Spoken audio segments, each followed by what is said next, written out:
Hello guys, good morning. ഇന്ന് March 5 ഇന്ന് നമ്മുടെ രാജ്യത്ത് നടക്കുന്ന T20 വേൾഡ് കപ്പിൽ ഇന്ത്യയും ഇംഗ്ലണ്ടുമാണ് സെമി ഫൈനലിൽ ഏറ്റുമുട്ടുന്നത്. നമ്മുടെ ടീം ജയിക്കട്ടെ എന്ന് ആശംസിക്കുന്നു. അതുപോലെ ഇന്നലെ നടന്ന സെമി ഫൈനലിൽ സൗത്ത് ആഫ്രിക്കയെ ന്യൂസിലാൻഡ് തോൽപ്പിച്ചു. അങ്ങനെ ന്യൂസിലാൻഡ് ഫൈനലിലെത്തി.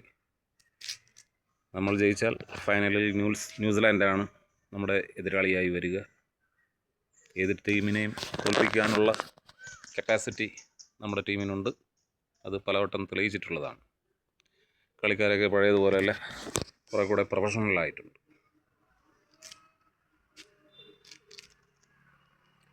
ഓക്കെ, ഇന്നെല്ലാവർക്കും ശുഭദിനമായിരിക്കട്ടെ എന്ന് ആശംസിക്കുന്നു. ഞാനിപ്പോൾ ഉള്ളത് കൂട്ടപ്പു അമ്പൂരി റോഡിലാണ്. കൂട്ടപ്പു ജംഗ്ഷൻ്റെ തൊട്ടടുത്ത് തന്നെയാണ് ഇപ്പോൾ ഉള്ളത്.